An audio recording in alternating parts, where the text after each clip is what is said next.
Lapitan mo.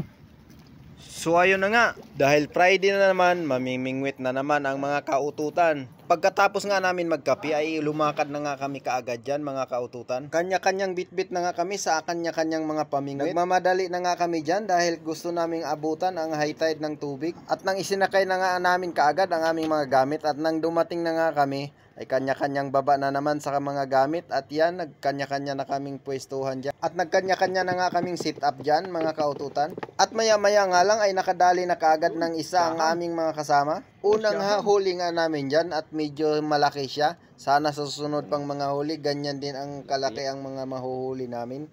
At nang inabot na nga kami ng umaga, dyan na nga lalong dumadami ang aming huli. Bawat hagis ay meron ng laman, minsan alimasag. Talagang napakaganda nga itong spot na ito, kaya babalikan nga namin ito sa susunod na day-off namin mga kaututan. Simula nga nang nagliwanag ay dalawa-dalawa na ang kumakain sa aming mga pamain mga kaututan.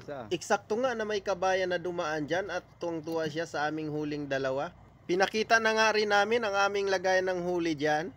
Habang papataas nga ang araw dyan ay lalong dumadami ang mga alimasag na kumakain sa aming mga pamingwit dyan. Maya-maya nga lang ay nagkayayaan na kami na umuwi dahil masakit na ang sikat ng araw. At dyan nga sa huling hatak ng aming pamingwit ay may isang nagpahabol pa na malaking isda. After nga ng isang huli na yan ay tuluyan na nga kaming umuwi dyan mga kaututan.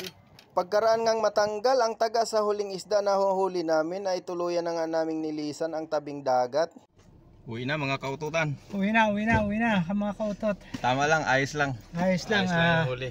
Ayos lang yung pag-awalis namin ng pagtatabas. Tupad yan, tupad. Yan, tupad yan. Nagwawalis yan dito sa sa tabing dagat. At bumiyahe na nga kami niyan pabalik sa aming accommodation. Shout out kautot. Oh, kumusta ang Kumusta ang pamingwit? Kasi ka mo ni kay Marsa. Tupad. Nakapagwalis na, nakapaglinis. Ayos na. Ito, buenas to. Buenas to ngayon. Lagi.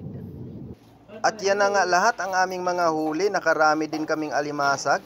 At pagkalinis nga dyan ay kanya-kanya na kaming tuka sa lulutuin. Yang alimasag nga ay lulutuin nga namin yan sa batter na may halong malunggay. Para nga sa hapunan namin yan para hindi nga ubos biyaya. Sa kabilang kusina nga ay nagumpisa na nga rin magprito para nga sa almusal namin at tanghalian. At nagsigang na rin kami dyan. Pagkatapos nga lahat lutuin ay kumain na nga kami dyan. At humigop na kami ng masarap na sabaw na sariwa.